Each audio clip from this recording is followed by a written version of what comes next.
Semoga suara saya bisa terdengar dengan baik. Tadi lihat semangatnya sih udah luar biasa ya. Ini ibu-ibu semua atau bagaimana ini? Anak muda ya. Coba ya saya ingin tahu dulu nih, yang usianya di bawah 24. Oh, oke, terima kasih. Jadi kenapa saya tanyakan dan kenapa judulnya generasi wirausaha milenial? Karena setiap saya reses itu dulu di awal-awal tahun 2014 pertama kali saya terpilih menjadi anggota DPRD Provinsi Jawa Barat dari Dapil Kota Bandung Cimahi. Setiap reses itu ketemunya dengan ibu-ibu pasti. Karena kalau bapak-bapak kan kerja ya, nggak mungkin baru bisa di reses, apalagi pagi atau siang. Nah, setiap saya tanya apa aspirasinya, jarang yang mungkin bisa menyampaikan apa sih sebenarnya aspirasi itu. Mungkin kata aspirasi juga tidak begitu paham, karena biasanya saya reses itu di gang-gang kecil gitu ya, di gang kecil di Kota Bandung dan Cimahi. Nah, kemudian konsepnya saya ubah setelah tahun kedua itu. Saya pikir ini lama-lama tidak ada manfaat buat saya untuk masyarakatnya. Jadi konsep saya ubah, jadi lebih menekankan kepada bentuknya pelatihan. Walaupun prosesnya tetap ada, jadi teman-teman sudah mengisi ini kuesioner betul. Nah, itu adalah aspirasi. Kalau biasanya menanyakan secara lisan kan hanya 1-2 orang. Kalau sekarang saya ingin semuanya menyampaikan aspirasinya, baik yang memang berkaitan dengan tema hari ini soal pelatihan begitu kewirausahaan maupun apapun. Misalnya buat di depan rumah saya macet, itu silakan. Atau sungainya kotor begitu ya, jalannya bolong-bolong karena musim hujan, banjir apalagi begitu. Itu adalah bagian dari proses reses yang harus saya lakukan, mencari dan mengumpulkan aspirasi dari masyarakat. Nah kemudian sekarang di periode kedua, sejak 2019 saya alhamdulillah dipilih lagi oleh warga Kota Bandung. Tapi mungkin sebagian besar belum pernah lihat saya, betul tidak? Kenapa bisa begitu? Karena saya tidak pernah kampanye menggunakan media luar, seperti spanduk, billboard dan lain sebagainya. Kampanye saya itu melalui sosial media dan blog. Makanya kemudian yang banyak tahu itu mungkin yang punya sosial media seperti Instagram, Facebook dan lain sebagainya. Nah itulah membuat saya pada akhirnya lebih banyak berinteraksi dengan generasi milenial. Walaupun memang secara pribadi saya tidak begitu suka mengotori Kota Bandung dengan spanduk-spanduk, kan boleh dilihat panjang jalan itu spanduk semua, sampai kita nggak tahu lagi apa yang tadi kelewatan, tulisannya apa gitu ya. Membayangkan buncit sampah di mana-mana, bukan jadi sesuatu pemandangan yang indah jika terlalu banyak spanduk. Apalagi misalnya spanduk-spanduk itu dibuatnya tumpang tindih suatu persimpangan. Nah saya tuh menghindari itu karena saya mencintai kota ini. Bagi saya spanduk itu justru berlawanan dengan konsep bagaimana kota itu harus dibuat menjadi lebih tertib dan indah. Dan ternyata tidak masalah, walaupun saya tidak pasang spanduk ataupun baliho, tetap masih bisa terpilih. Karena bukan masalah seberapa banyak kita masang itu, tapi seberapa banyak kemudian masyarakat mempercayai saya atas apa yang saya lakukan. Salah satunya ini yang saya selalu angkat, bagaimana membangun konsep kewirausahaan di kalangan generasi muda pada khususnya, walaupun juga tidak terbatas, tidak ada batasan umur. Yang punya KFC itu, pernah lihat KFC kan lambangnya aki-aki gitu ya. Nah itu betul-betul beliau itu, namanya Colonel Sanders itu, pada usia 70 tahun mulai bisnisnya dan kemudian sukses mendunia. Jadi tidak ada kata terlambat untuk memulai bisnis. Walaupun sekarang, kenapa kemudian saya menekankan milenial, walaupun tadi yang angkat tangan itu bukan milenial, tapi generasi Z. Z ini sudah lebih canggih lagi dibanding milenial. Dalam konteks apa? Dalam konteks ekonomi digital, dalam konteks pemanfaatan internet. Karena begitu borojol lahir, sudah ada internet. Zaman saya Dan ini sebagian di sini dulu mah nggak ada internet begitu ya, handphone aja baru saya pegang pas zaman kuliah. Nah, teman-teman ini yang generasi Z begitu aja sudah tahu handphone, sudah tahu itu sudah ada di sekitarnya gitu. Dan itu kemudian menandai revolusi yang namanya ekonomi digital. Dan muncullah anak-anak muda yang sukses sekali dalam tempo yang singkat untuk menjadi pebisnis-pebisnis besar di dunia. Nah, di Indonesia itu sudah ada seperti Mas Nadiem Makarim gitu kan. Itu kan contoh nyata generasi milenial yang luar biasa sukses dalam tempo yang tidak lama. Nah, kekuatan entrepreneur ini itu akan mendorong juga kekuatan suatu bangsa untuk terus maju. Jadi itu akan membawa yang lain ikut maju, termasuk bangsanya, termasuk Kota Bandung, termasuk Jawa Barat. Itulah kemudian menjadi mimpi saya untuk bagaimana membantu fasilitasi teman-teman semua yang ingin berwirausaha. Saya mulai menciptakan beberapa program yang kalau dalam reses ini misalnya pelatihan gitu ya. Kemudian juga saya mulai coba program magang gitu. Nah, saya juga membuat perkumpulan Gen Wirausaha Milenial, singkat Gen W. Ada Gen X, Gen Y, Gen Z, ada Gen W. Nah, kalau tadi kan urutan usia, kalau Gen W itu adalah generasi wirausaha. Siapapun yang mau berwirausaha bisa bergabung dengan perkumpulan kami, namanya Gen W tadi. Nah, ini pada hari ini, selain saya nanti ada materi yang sifatnya lebih praktikal dari HIPMI Jawa Barat dan juga dari Wapros. Nah, ini Kang Haris juga dari Wapros sudah hadir. Beliau juga di HIPMI, ketua HIPMI Kota Bandung, ya. Jadi luar biasa nanti. Untuk terkait latihannya, materinya bukan dari saya, tapi dari beliau dan ada satu lagi yang masih dalam perjalanan kami. Jadi teman-teman nanti eksplorasi dari beliau seperti apa. Ada ini konkret khususnya. Di sini ada katalognya nanti. Nah, saya akan menerangkan garis besarnya saja. Next. Nah, ini tadi gambaran tentang Jawa Barat sekarang. Karena saya di Provinsi Jawa Barat, tugas saya di Komisi 2 terkait perekonomian. Saya memulai gambarkan itu dengan memetakan apa sesungguhnya kondisi tadi yang saya sebutkan, ada milenial, gadget dan sebagainya Jawa Barat. Kenapa itu penting sekali? Di sini hasil sensus mengatakan bahwa generasi Z itu sekarang komposisinya 27% dari penduduk Jawa Barat, yang paling besar. Generasi Z yang usianya kalau sekarang antara 9 sampai 24 tahun. Jadi yang terbesar itu adalah generasi Z sekarang. Kemudian ada generasi milenial di atasnya 26%. Itu yang usianya di atas 24 sampai 40 tahun. Nah, itu kenapa kemudian saya sangat concern. Karena generasi di atas milenial jauh lebih kecil.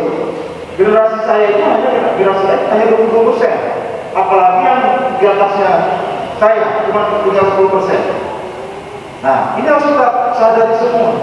Betapa yang namanya anak muda di ekonomi digital itu sangat penting, kan sudah jadi mayoritas. Bahkan diprediksi pada tahun 2030 atau 2035 itu ada yang namanya bonus demografi, di mana kondisi Jawa Barat bahkan Indonesia, orang yang menjadi tenaga kerjanya yang produktifnya lebih besar dibandingkan yang tidak produktif. Itu akan jadi kekuatan kalau kita bisa memberikan modal kepada tenaga kerja muda ini untuk bisa bersaing atau untuk menciptakan lapangan kerja. Kalau tidak, jadi pengangguran, malah jadi masalah sosial. Next. Nah, ini tadi bukti nyata bagaimana generasi muda itu sukses di zaman sekarang ekonomi digital. Pasti sudah biasa dengan Traveloka, Gojek, gitu ya, Tokopedia, Bukalapak, bahkan sekarang Tokopedia dengan Gojek bergabung menjadi GoTo. Itu akumulasi modalnya itu sudah lebih dari 240 triliun GoTo itu. Jadi sebuah kekuatan perusahaan yang sangat-sangat besar dalam tempo singkat. Dan juga ada OVO, mungkin ada ibu-ibu dan teman-teman punya OVO. Kemudian ada Ajaib. Pernah dengar Ajaib? Apa itu Ajaib? Tahu? Apa Ajaib kira-kira? Nggak tahu ya? Belum tahu. Nah, itu salah satu startup yang sukses sekarang dan masuk ke dalam kategori unicorn. JNT Express, artinya juga sering dipakai kan. Itu juga startup dan sukses dalam singkat. Sudah mulai mengalahkan JNE gitu kecepatannya. Kemudian ada Sandik, ini fintech, gitu ya. Dan lain sebagainya banyak sekali. Next, misalnya ini banyak sekali. Nah, tadi salah satunya adalah Bagros tadi, yang harus nanti akan sampaikan. Bagros ini juga dikelola oleh anak muda, dan dalam tempo 2 tahun itu dapat pembiayaan 1,5 triliun dari Bank BRI. Itu kan sesuatu yang luar biasa. Anak muda kelola bisnis dalam 2 tahun, kapasitasnya sudah triliunan. Makanya nanti teman-teman bisa pelajari dan bisa bergabung dengan Bagros itu. Ini bukan promosi perusahaan, tapi ini kesempatan peluang. Karena itu platform, sama seperti GoFood, sama seperti Tokopedia, cuma bisnisnya yang berbeda. Nah, di Jawa Barat kami juga membentuk suatu peraturan daerah untuk memfasilitasi kewirausahaan ini, yaitu pada tentang kewirausahaan daerah. Tujuannya satu, menumbuh kembangkan semangat kewirausahaan yang kreatif, inovatif, dan berwawasan lingkungan. Kenapa kreatif inovatif? Karena orang Jawa Barat itu terkenal kreatif dan inovatif. Angka statistik nilai industri kreatif Indonesia itu 1.200 triliun kurang lebih. 200 triliun itu ada di Jawa Barat, sisanya 1.000 dibagi ke 33 provinsi. Betapa besarnya industri kreatif. Jadi itu basisnya adalah kreativitas tadi. Jadi inilah kemudian melandasi bahwa kewirausahaan itu harus ditunjang oleh kreativitas di Jawa Barat ini.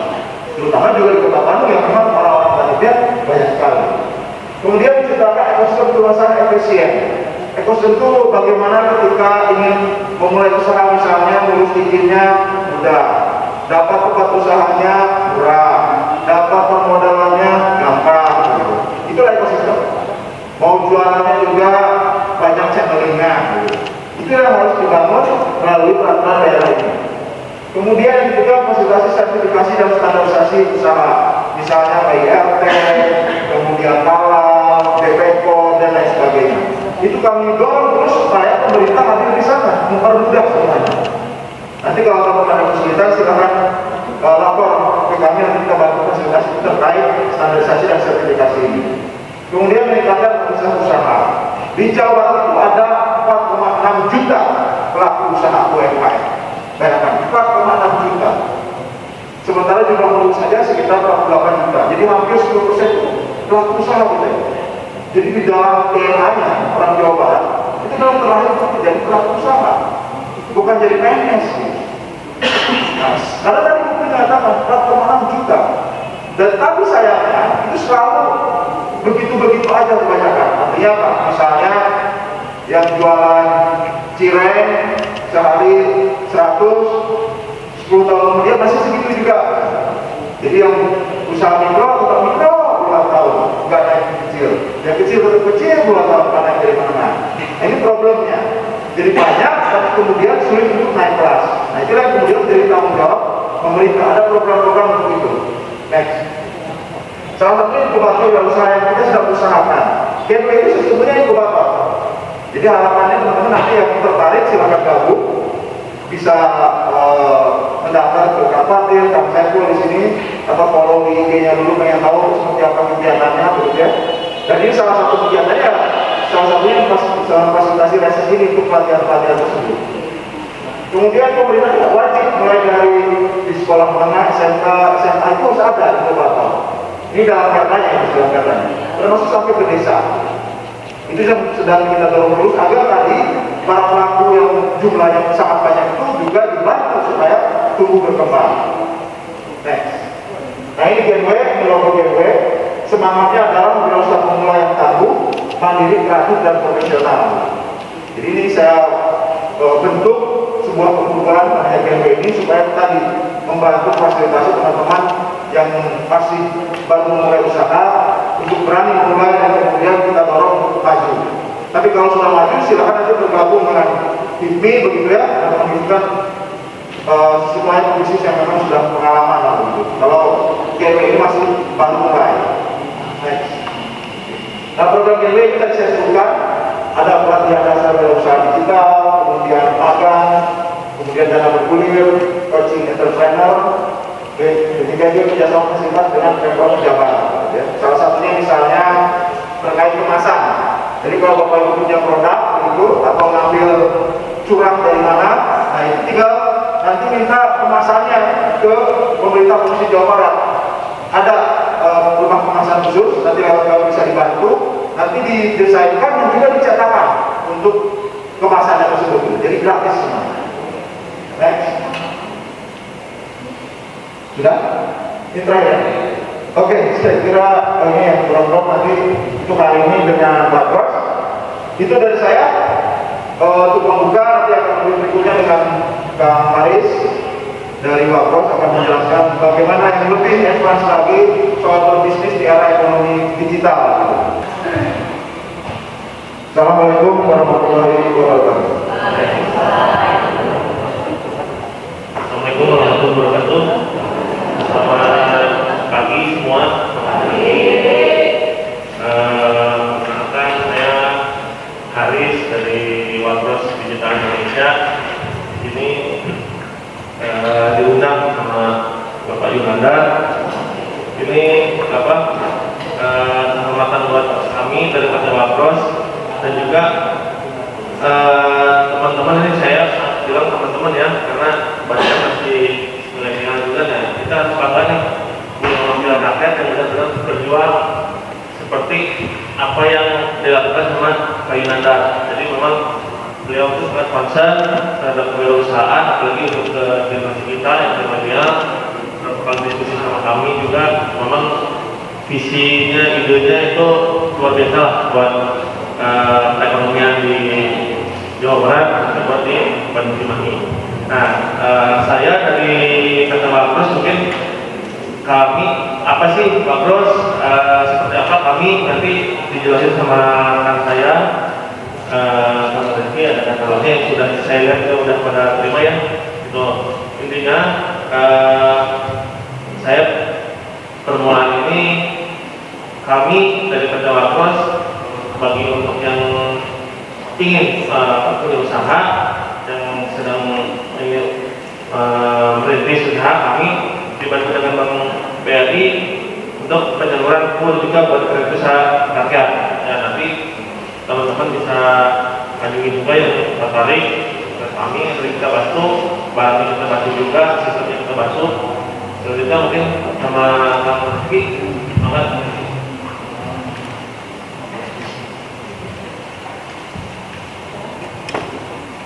Assalamualaikum warahmatullahi wabarakatuh. Perkenalkan, nama saya Rizky Juniadia dari PT Wapros. Terima kasih untuk Pak Erinanda Rukiadi Eka Perwira.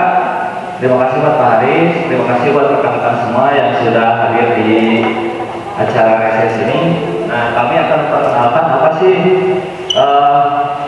keuntungan mitra bisa bergabung dengan Wapros. Nah, kami ada apa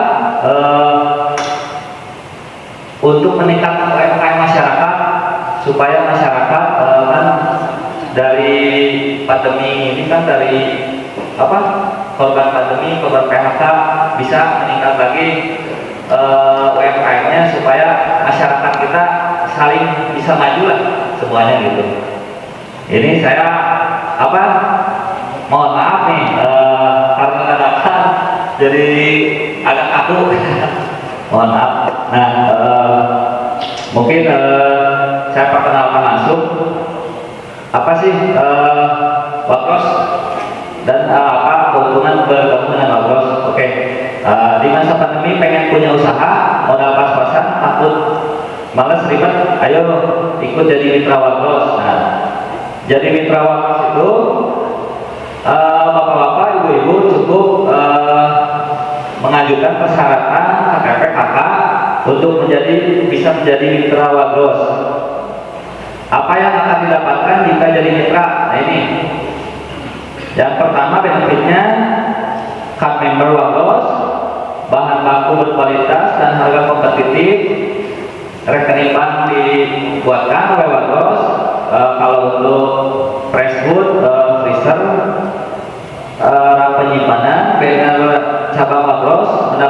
fasilitas pembiayaan kredit usaha. 8. Dibantu penjualan secara online oleh PT Warkos Digital Indonesia. Nah, hasil apa yang kita dapat? Nah, paket warung, total investasi sebesar 17 juta, deposit barang kurang lebih 500 item senilai 10 juta. Perlengkapan quantity sistem pos kasir 1, scanner dan printer portable 1, meja kursi 1, total setup biaya 6.400.000. Berapa sih keuntungan? Nah, ini keuntungan untuk Mitra Warkos. Perhitungan balik modal paket warung. Nah, ini deskripsi nilai value penjualan 25 per hari 1.275.000 per bulan 31.875.000. keterangan 25 hari kerja. Harga pokok 40% 1.020.000 per bulan 25 juta. Laba pokok 20% per hari 255.000 per bulan 6.375.000. Biaya operasional 16% per bulan 5.166.667. Laba bersih 4%. Jadi Mitra Warkos yang bisa bergabung dengan Warkos itu dapat laba 4% dalam 1 bulan. Contoh aja misalkan mitra yang sedang bergabung dengan Warkos pendapatan 50 juta, itu 4%-nya untuk mitra gitu. Nah, mitra jangan khawatir, kita bukakan tempat, barang dan lain-lain, kita yang atur. Nah, kita yang atur.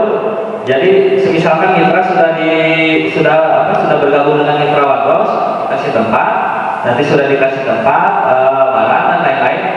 Mitra hanya menggunakan setiap hari cek penjualan berapa, nanti untuk setorannya dari pihak Warkos yang mempick up pendapatan. Jadi misalkan contoh per hari itu dapat 2 juta, nanti kan dikasih kasir Bu, nanti dikasih kasir, nah 2 juta itu nanti di pick up. Nah, yang kedua jangan khawatir ya, kalau misalkan ini takut warungnya Bu, kalau pertama warungnya takut belum laku ya Bu ya, belum terkenal, misalkan belum laku, jangan khawatir untuk cicilan ke BRI. Nanti untuk cicilan ke BRI itu dari pihak Warkos yang handle, yang backup begitu. Jadi untuk per bulannya dari pihak Warkos sudah membackup selama 1 tahun itu untuk penggantian ke BRI, jangan khawatir Ibu. Nah gitu. Untuk barang-barangnya Mitra Warkos jangan khawatir untuk ini harus belanja nih, grosir, jangan khawatir, nanti kita yang drop, yang backup semuanya. Nah, seperti itu. Persyaratan untuk menjadi Mitra Warkos itu hanya KTP, KK, sama surat nikah kalau yang sudah menikah. Kalau yang belum menikah itu di atas umur 21 Ibu Bapak. Di atas umur 21 itu bisa. Nah, tapi dengan syarat BI checkingnya bisa clear gitu. Nanti bisa menjadi Mitra Warkos. Mudah-mudahan untuk UMKM masyarakat ke depan kita bisa bangkit lagi lah, bisa membantu masyarakat untuk bangkit. Nah, ini skema penjualan grup buying Warkos. Agen mitra, terus community leader, end user. Nah, nanti untuk agen mitra itu, misalkan Ibu dibukain warung, Ibu Bapak di toko di pasar Kosambi contoh aja. Nanti dari pasar Kosambi itu jangan khawatir untuk penjualannya, kita dibantu dengan online juga Bapak Ibu. Jadi di samping offline kita menyediakan juga online.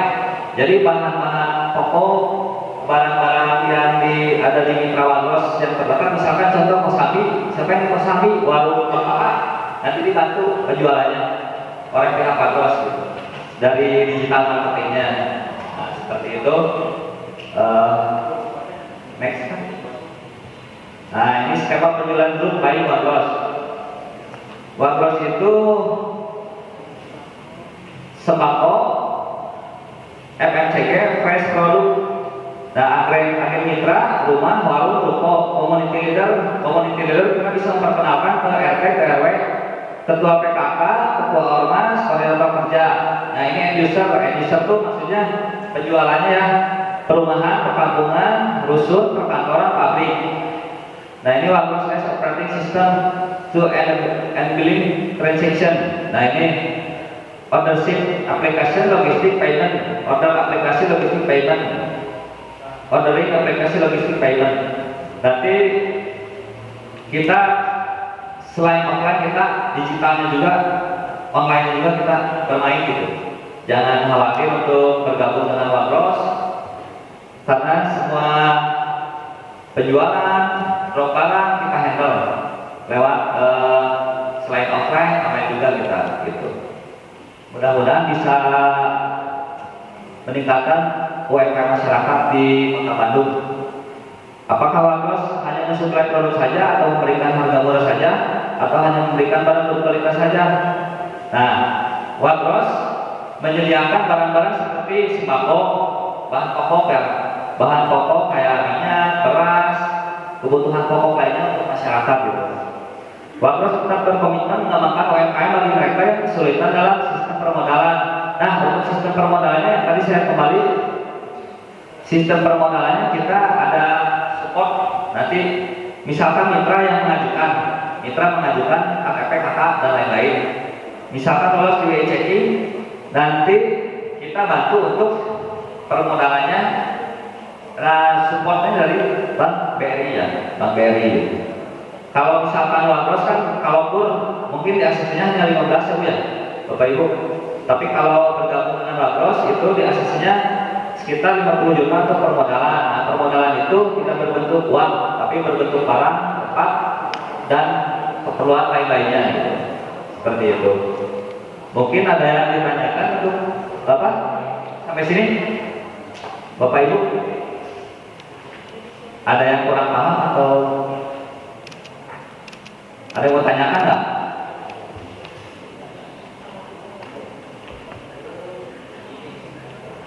Kakak mau bertanya nggak? Silakan. Bapak siapa? Oh.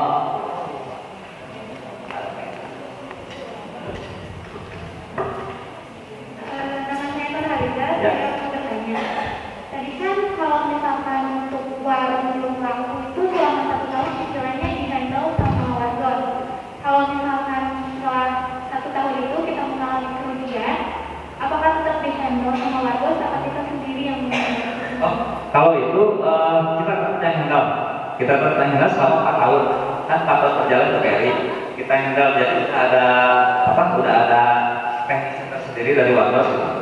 Nah, kalau misalkan untuk 4 tahun sudah selesai, nanti si barang-barang sama tempat yang disewa itu jadi milik mitra. Nah, itu keuntungannya kan nggak mungkin kita modal itu tetap mungkin 50 juta. Pasti kalau udah 4 tahun itu ada untungnya. Jadi bertambah gitu Pak. Seperti itu. Ada yang mau bertanya lagi nggak? Silakan.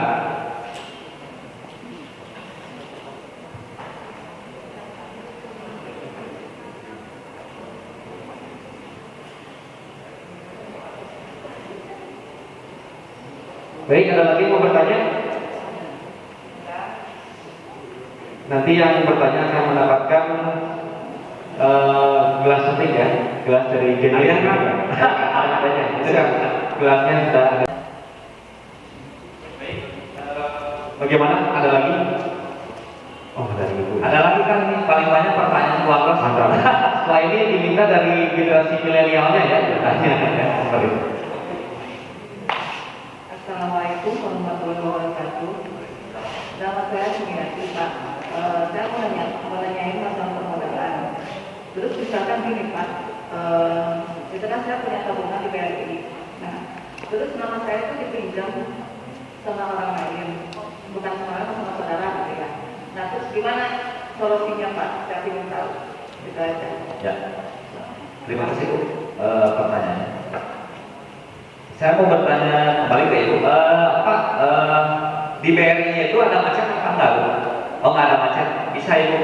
Jadi kalau misalkan BI checking itu Ibu, BI checking yang jelek itu dikarenakan pembiayaan pengganti pembiayaan itu macet Bu, di bank, leasing atau dan yang lain-lain Bu, seperti itu. Tapi kalau misalkan tetap masih berjalan itu nggak jadi masalah Bu. Ini masih berjalan Pak, nanti lunasnya akhir April kalau nggak salah. Itu nggak jadi masalah Bu, dikarenakan kan penggantian pembiayaan tenor kredit masih berjalan lancar Bu ya, nggak ada masalah Bu, nggak ada masalah kecuali kalau yang pembayaran cicilannya macet itu yang jadi kendala seperti itu Ibu. Terima kasih Pak. Ya jelas Bu ya. Assalamualaikum. Waalaikumsalam warahmatullahi wabarakatuh. Ada lagi pertanyaan? Siap Ibu. Assalamualaikum warahmatullahi wabarakatuh. Nama saya Tati, mau nanya, kan mau buka warung nih, terus butuh dana. Kalau mengajukan dana kur itu butuh proses lama atau enggak? Yang satu. Terus yang kedua, apa syarat-syaratnya untuk pinjaman dana kur? Itu aja. Gitu aja Bu. Iya. Assalamualaikum warahmatullahi wabarakatuh. Nah ini yang pertama nih saya jawab dulu nih bagus Bu. Untuk pembiayaan ke kur nanti kita fasilitasi Bu.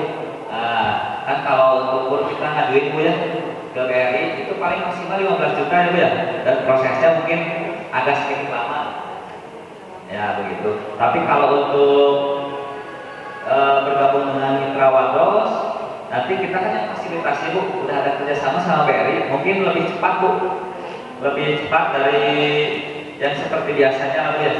Nah dan untuk nominal pun kan kita nanti kalau yang tergabung sama Mitra Wadros itu 50 itu 50 untuk barang-barang, tempat dan sebagainya. Kan kalau ngajuin dana kur itu kalau sendiri biasanya kan suka susah, ribet gitu. Nah kalau mau ngajuin dulu dibuka Wadros dulu atau enggak gitu, biar gampang gitu. Oke. Jadi gini Bu, persyaratannya tadi saya bilang KTP kakak yang sudah menikah, KTP suami istri yang belum menikah, yang masih bujana atau raja, nah itu umur 21 tahun ke atas KTP-nya, begitu Bu. Nanti untuk data, nanti bisa hubungi saya Bu. Mau ngajuin terus datanya nanti dulu. Iya betul Ibu, nanti datanya nanti KTP persyaratan yang tadi Bu dikumpulin dulu fotokopinya, Iya. nanti saya proses, saya ajukan, dan nanti untuk pendalaman perkenalan Wadros nanti bisa nanti ada presentasi di kantor Wadros Bu. Ya, itu Nanti- untuk masuk ke Wadros dulu. Iya Bu, nanti datanya diproses dulu, udah kita proses Bu ini clear Bu. Ibu bisa berlanjut sama Wadros, dan nanti untuk next nanti pendalamannya nanti kita yang kasih ini Bu, pendalamannya. Oh iya. Seperti itu Ibu. Iya, terima kasih. Assalamualaikum warahmatullahi Waalaikumsalam warahmatullahi wabarakatuh. Ada pertanyaan lagi? Oh, mungkin kalau tidak ada pertanyaan lagi cukup ya. Mungkin jawaban-jawaban dari saya. Untuk Bapak Ibu terima kasih untuk bisa meluangkan waktu hari ini. Ya mudah-mudahan Bapak Ibu diberi kesehatan dan keberkahan, amin ya rabbal alamin. Mungkin sekian dari saya. Wassalamualaikum warahmatullahi wabarakatuh. Terima kasih buat ibu-ibu, teman-teman semua yang bapak-bapak yang sudah mendengarkan apa sih program Wadros. Jadi intinya kembali lagi bahwa kami dari Wadros punya fasilitas yang menjadi mitra kami diprioritaskan untuk mendapat fasilitas kur dari Bank BRI tanpa jaminan. Daftar kami ada di ini Bank Reski yang barusan itu daftar kami, nanti kita sambungkan sama Bank BRI, tempatnya juga kita bisa bantu. Jika belum ada penjualannya kita bantu juga. Jadi insya Allah barang-barang kami bisa memajukan perekonomian juga buat semuanya. Terima kasih sekali lagi, saya ucapkan terima kasih buat Pak Yonatan dan timnya yang sudah mengundang kami juga di sini buat silaturahmi sama ibu-ibu dan bapak-bapak saya. Assalamualaikum warahmatullahi wabarakatuh.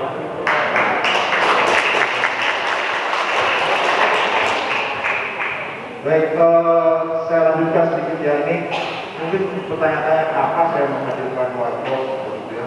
Ini kan reses tapi kok seperti bisnis. Sebenarnya workshop itu kalau dalam kehidupan zaman dahulu mungkin pasar. Pasar itu kan bisa dimiliki oleh pemerintah, bisa oleh swasta, gitu ya. Cuma sekarang kan zaman ekonomi digital, ya pasar itu bentuknya seperti aplikasi-aplikasi itu. Nah, saya berusaha mendorong agar masyarakat di Jawa Barat, khususnya di Kota Bandung itu sudah mulai membiasakan diri memasuki era ekonomi digital ini. Jadi kalau masuk pasar sebenarnya siapapun bisa, tidak ada halangan. Jadi tadi memang ada beberapa persyaratan kalau ingin memperoleh pendanaan. Gitu. Tapi suatu saat ke depan nanti kalau sudah punya modal sendiri, kan tinggal masuk saja ke dalam sistem partner ini. Seperti Bapak Ibu daftar di Shopee, Tokopedia dan lain sebagainya.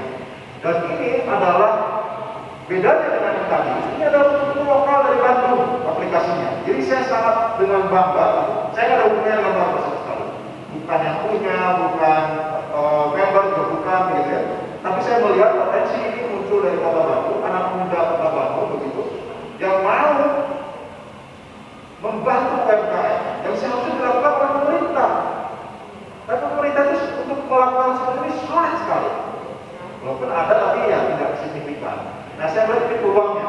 Makanya saya sebagai bagian dari pemerintahan, saya membantu mereka sebisanya saya. Walaupun ya mungkin tidak signifikan, tapi minimal memperkenalkan kepada masyarakat terutama yang punya usaha ataupun yang sudah punya usaha tapi kemudian ini masuk ke dalam platform ekonomi digital.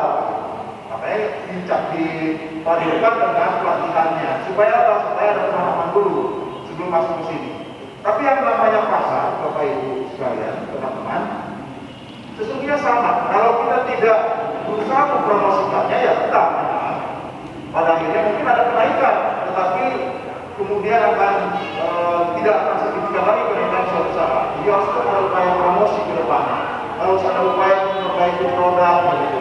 Harus ada upaya menambah jumlah cabangnya misalnya. Jadi kalau sudah punya nanti satu cabang di Wabros di Kota Bandung, tambah lagi misalnya satu di Cimahi, satu di Kabupaten Bandung dan sebagainya. Jadi itu bisnis pada prinsipnya sama. Tapi kemudian dengan adanya platform digital ini, maka tidak terbatas hanya di lingkungan Bapak Ibu saja. Tidak hanya di radius sekitar 200 meter dari warungnya begitu. Bisa dari lintas kabupaten kota, bahkan provinsi yang kemudian membeli produk Bapak Ibu. Teman-teman terutama yang muda ini, adik-adik sekalian, saya kira pasti sudah sangat kapal, tapi kemudian menjadi reseller atau dropshipper begitu ya. Kadang-kadang membelinya dari Medan begitu kan, tahu-tahu. Nah ini yang kemudian menjadi keunggulan dari platform digital ini. Jadi tidak ada batasan pasarnya, tidak ada batasan harus menjual hanya di lingkungan tempat jualannya. Itu kekuatannya menurut saya. Nah kemudian juga saya melihat bahwa ini satu peluang besar untuk kemudian kita sama-sama belajar meningkatkan perekonomian itu dengan cara yang saling bekerjasama satu sama lain. Kalau Bapak Ibu buka usaha misalnya sendiri, ya sudah usahanya sendiri saja. Tapi kalau bergabung seperti ini bersama-sama, kemudian kita suka bertemu begini, itu ada nilai tambah, mempelajari satu sama lain. Teman-teman waktu juga belajar dari yang disampaikan oleh Bapak Ibu tadi, teman-teman. Oh ternyata ada masalah seperti ini. Oh kalau seperti ini solusinya seperti apa? Sehingga proses belajarnya lebih cepat.